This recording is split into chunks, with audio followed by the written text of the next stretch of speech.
Assalamu alaikum, my dear students and all viewers. Welcome everyone for this live session.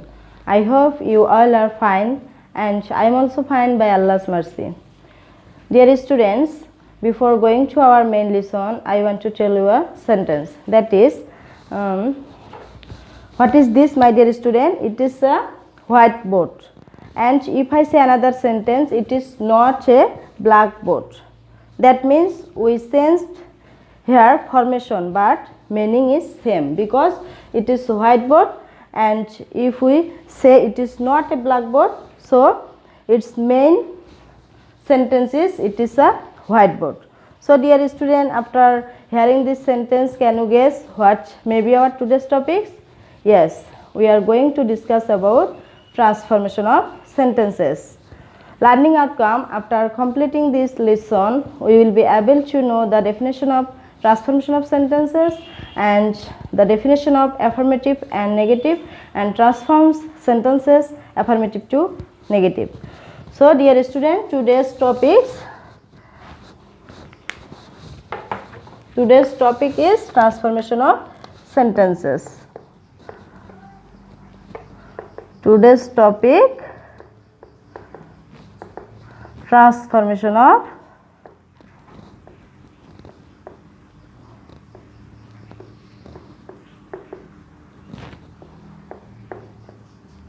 sentences. Transformation of sentences on affirmative to negative.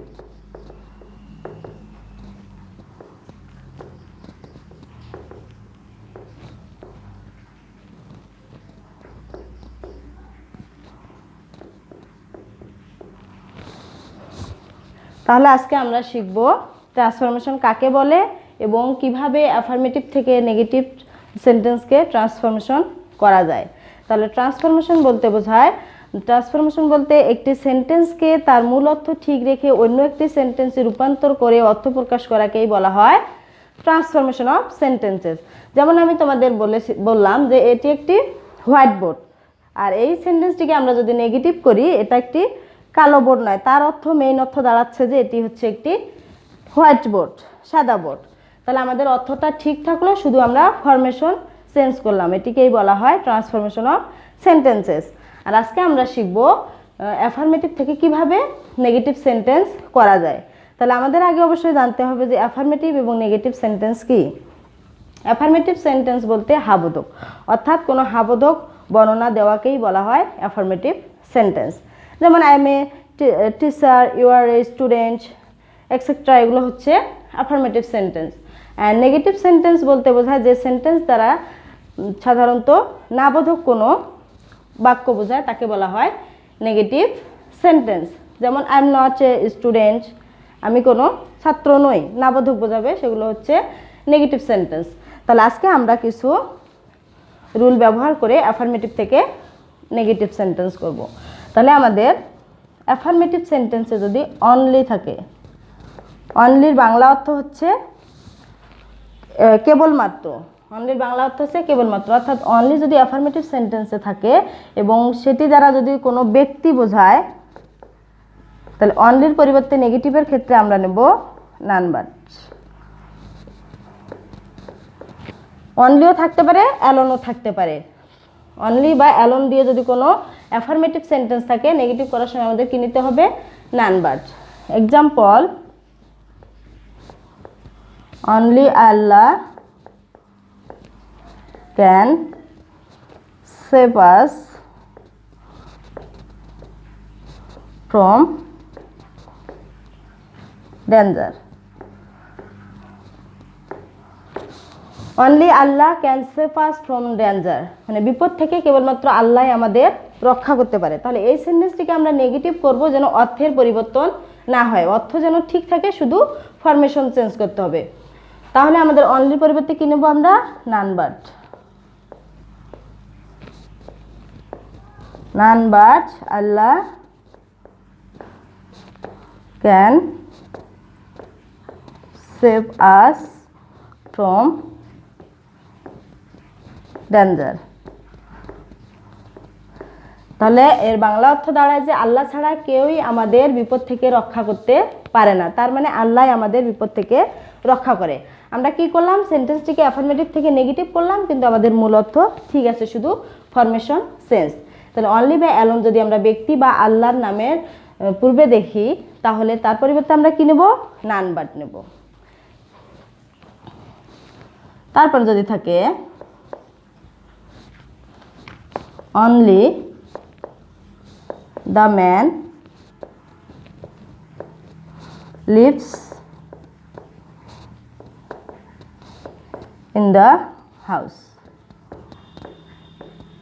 তাহলে কি লিখছি, only the man lives in the house, কেবলমাত্র লোকটি বাড়িটির মধ্যে বসবাস করে, তাহলে ব্যক্তি বোঝাচ্ছে। তাহলে অনলির পরিবর্তে আমরা কি নেব, none but. None but the man lives in the house, তাহলে লোকটি ছাড়া কেউই বাড়িটিতে বসবাস করে না। নাবোধক আসলো, তার সাথে আমাদের অর্থটা ঠিক থাকলো। তাহলে আমরা দেখতে পেলাম যে অনলি দ্বারা যদি কোনো অ্যাফার্মেটিভ সেন্টেন্স থাকে, সেই সেন্টেন্সটিকে নেগেটিভ করার ক্ষেত্রে আমরা কি নেব, নান বাট। অনলি মানে কেবলমাত্র, নান বাট মানে কেউই না। তাহলে অনলি দ্বারা ব্যক্তি থাকলে আমরা সুন্দর করে অ্যাফার্মেটিভ থেকে নেগেটিভ করতে পারবো। এখন আমাদের অনলি অ্যাফার্মেটিভ সেন্টেন্সে থাকলে সেটা যদি বস্তু বোঝায়, তাহলে নেগেটিভ করার ক্ষেত্রে আমরা অনলির পরিবর্তে কি ব্যবহার করব, নাথিং বাট। অনলি মানে কেবলমাত্র, আর নাথিং বাট মানে কিছুই না। তাহলে এক্সাম্পল দেখি, he likes only sweets, he likes only sweets, এটি হচ্ছে অ্যাফার্মেটিভ সেন্টেন্স। অর্থাৎ he likes only sweet মানে হচ্ছে সে মিষ্টি পছন্দ করে। তাহলে এই সেন্টেন্সটিকে আমরা সে কি মিষ্টি পছন্দ করে না দিলে আমাদের কিন্তু নেগেটিভ হবে, কিন্তু অর্থটা চেঞ্জ হয়ে যাবে। তাই আমাদের এমনভাবে করতে হবে যেন অর্থটা ঠিক থাকে। তাহলে অনলি দ্বারা অনলি সুইট, সুইট অর্থ কি, বস্তু, এটা তো ব্যক্তি না, তাহলে এর পরিবর্তে আমরা কি নেব, নাথিং বাট। তাহলে হি লাইকস, অনলির পরিবর্তে কি নিলাম, nothing but sweets, he likes nothing but sweet. তাহলে আমরা অনলির পরিবর্তে এখানে কি নিলাম, নাথিং বাট নিয়েছি। আর যে এখানে প্রথমে ছিল আমাদের অনলি দ্বারা ব্যক্তি, সেহেতু আমরা নান বাট নিয়েছিলাম। এখানে সুইটস অর্থ মিষ্টি, এটা ব্যক্তি না, কোনো বস্তুকে বোঝাচ্ছে, সেই জন্য আমরা কি নিয়েছি, নাথিং বাট। তাহলে তোমরা সুন্দর করে লিখে নাও।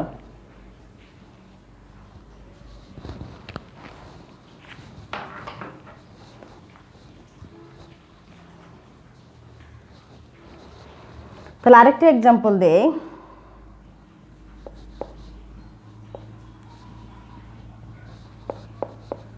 the girl eats only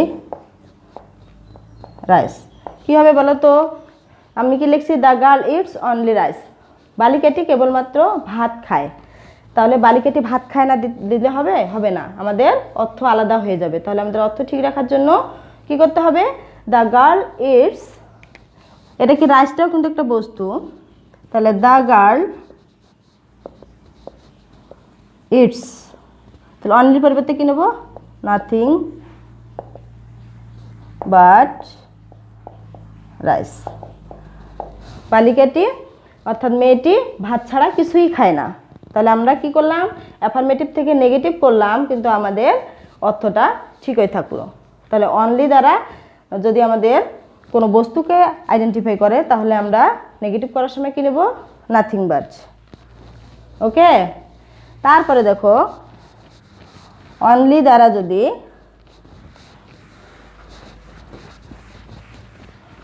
সংখ্যা বোঝায়, তাহলে অনলির পরিবর্তে আমরা কি নেব, not more than oblique not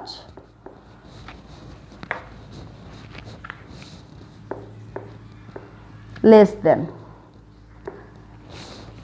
not more দ্যানের বাংলা হচ্ছে এর চেয়ে বেশি নয়, আর নট লেস দ্যানের অর্থ হচ্ছে এর চেয়ে কম নয়। তাহলে আমরা উদাহরণ করি, ইজ অনলি 10। বাংলা অর্থ হচ্ছে তার কেবলমাত্র 10 বছর বয়স। অনলি দিয়ে কি বোঝাচ্ছে? একটা সংখ্যা বোঝাচ্ছে 10। তাহলে হিজ অনলি 10। তাহলে এই সেন্টেন্সটিকে আমরা যখন নেগেটিভ করব তাহলে কি করব? সে 10-এর চেয়ে বেশি নয় অথবা 10-এর চেয়ে কম নয়, তার মানে স্থির থাকবে 10। তাহলে হিজ নট মোর দ্যান 10। তাহলে বাংলা অর্থ দাঁড়াচ্ছে সে 10-এর চেয়ে বেশি নয়। আরেকভাবে করা যায়, নট লেস দ্যান দিয়ে যদি করি, যে কোনো একভাবেই তোমরা করতে পারো। He is not less than 10, অর্থাৎ সে 10-এর চেয়ে কম নয়। তাহলে আমাদের অর্থটা কিন্তু ঠিকই থাকলো, তার বয়স 10, 10-এই থাকলো। ক্লিয়ার? তাহলে খুব ইজি। এরপরে দেখো, অ্যাফার্মেটিভ সেন্টেন্সে যদি মাস্ট থাকে তাহলে নেগেটিভ করার সময় আমাদের করতে হবে can not, but, or can not help. তাহলে মাস্ট যদি আমাদের অ্যাফার্মেটিভ সেন্টেন্সে থাকে তাহলে তার পরিবর্তে আমাদের কি করতে হবে? Can not, but, or can not help নিতে হবে। জাস্ট এক্সাম্পল, উই মাস্ট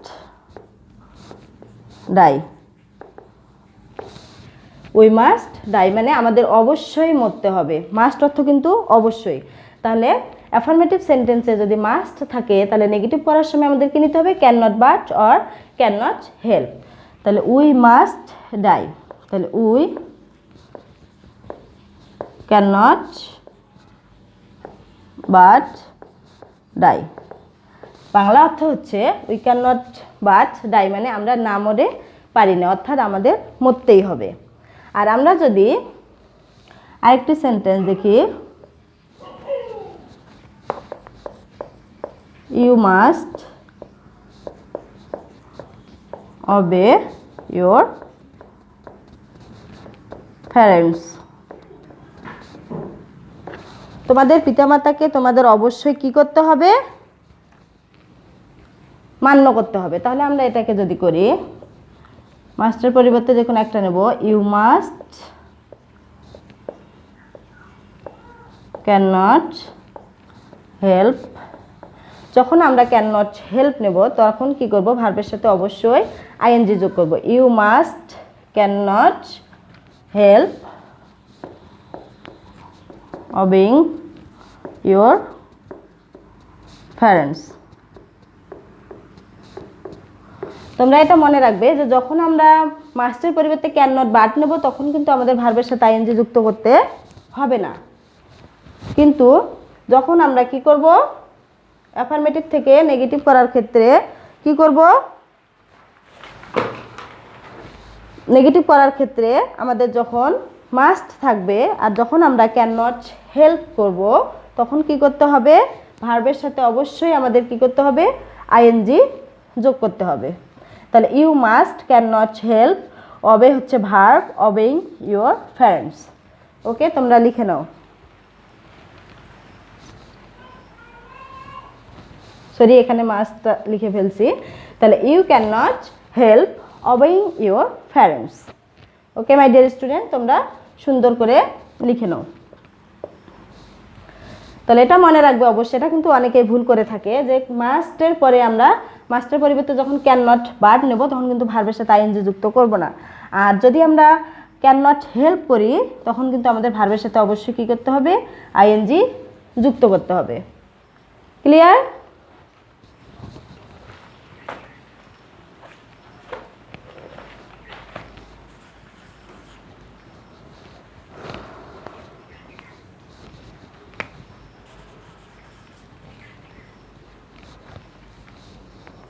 তাহলে অবশ্যই আশা করি তোমরা বুঝতে পেরেছো।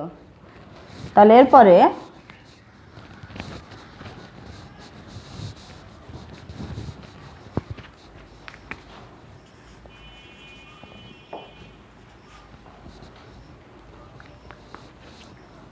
তাহলে তোমরা আরেকটি রুল তোমাদের জন্য আমি দিচ্ছি, সেটি ভেরি ভেরি ইম্পর্টেন্ট। এভরি, অর্থাৎ এভরি অর্থ কি?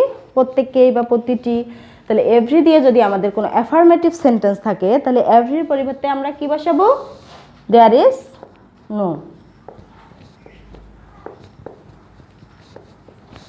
তাহলে কি বসাবো আমরা? অবশ্যই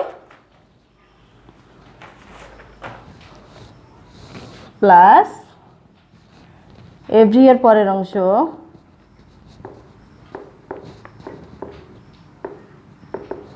পরের ওয়ার্ড। তাহলে there is no plus every এর পরের word plus but, verb plus বাকি অংশ। ঠিক আছে? তাহলে কি বসালাম? এভরি এর পরিবর্তে আমরা কি করলাম ডিয়ার স্টুডেন্টস? আমাদের যদি অ্যাফার্মেটিভ সেন্টেন্সে কি থাকে? এভরি থাকে, তাহলে এভরির পরিবর্তে আমরা কি নেব? There is no. তারপরে নেব এভরি এর পরের ওয়ার্ড, অর্থাৎ এভরি যুক্ত যে ওয়ার্ডটি থাকবে সেই ওয়ার্ডটি নেব। তারপরে আমরা বাট নেব, তারপরে ভার্ব নেব, তারপর বাকি অংশ নেব। ওকে? তাহলে আমরা উদাহরণ করি।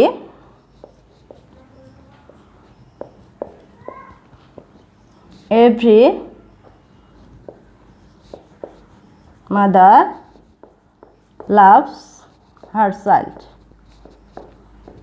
বাংলা অর্থ হচ্ছে প্রত্যেক মাই তার শিশুকে ভালোবাসে। তাহলে এভরি এর পরিবর্তে আমরা কি নেব?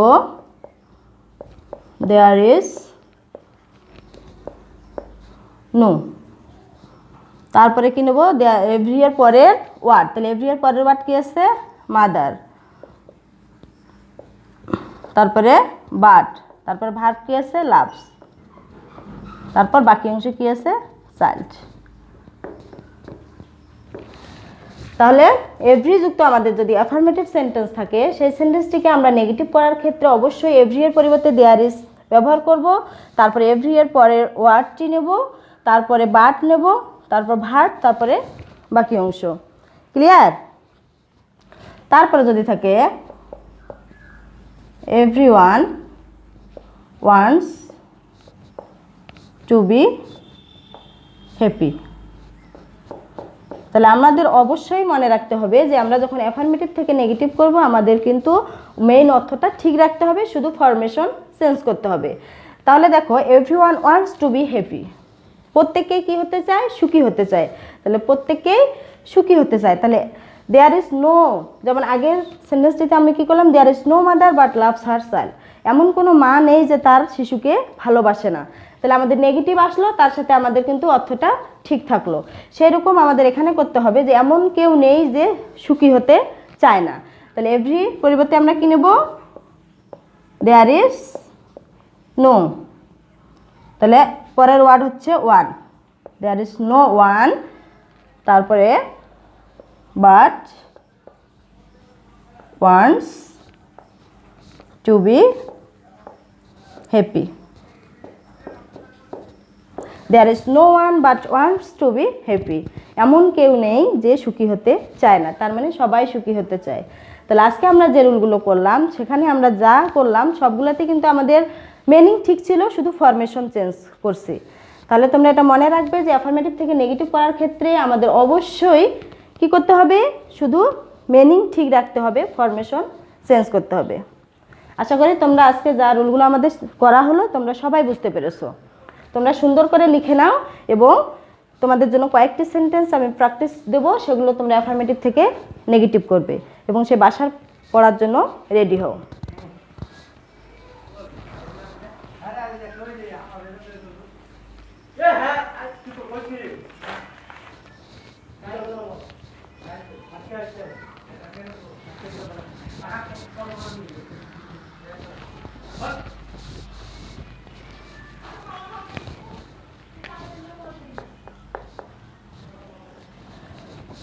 তাহলে তোমরা সুন্দর করে অবশ্যই লিখে নাও।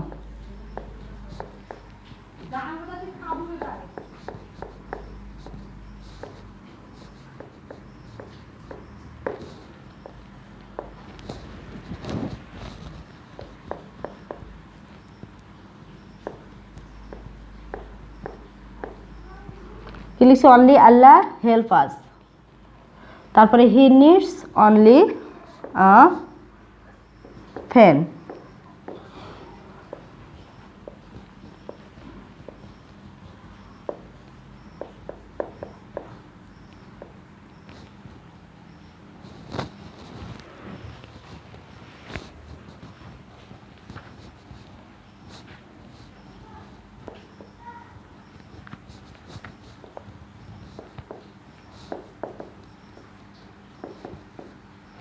They like only fruits.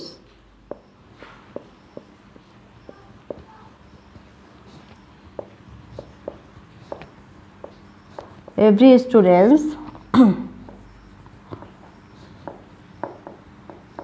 has joined the class.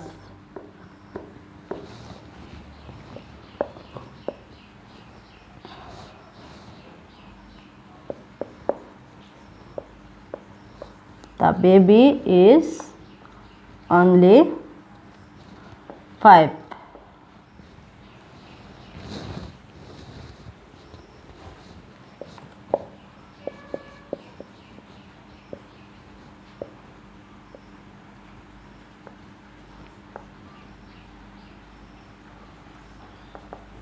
All men must die.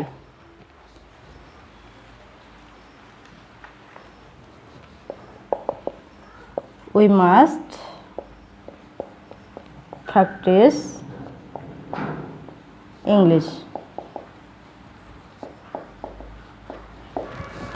তাহলে ওকে, তাহলে তোমরা সুন্দর করে বাসার পড়াগুলো লিখে নাও। আর আজকের যে ক্লাস হলো, তোমাদের যদি কোনো প্রবলেম হয় তোমরা কিন্তু অবশ্যই কমেন্টে আমাকে কমেন্ট বক্সে লিখে জানাবে। তাহলে এসডব্লিউগুলো কী দিলাম দেখো, আরেকবার বলে নেই।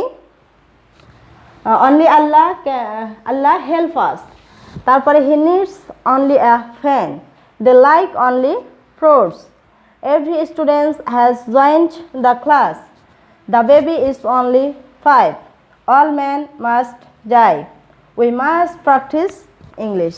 ওকে, তাহলে ডিয়ার স্টুডেন্টস আজকের মতো এখানেই শেষ করতেছি। তোমরা সবাই ভালো থেকো, সুস্থ থেকো, নিরাপদে থেকো। ওকে, আল্লাহ হাফেজ।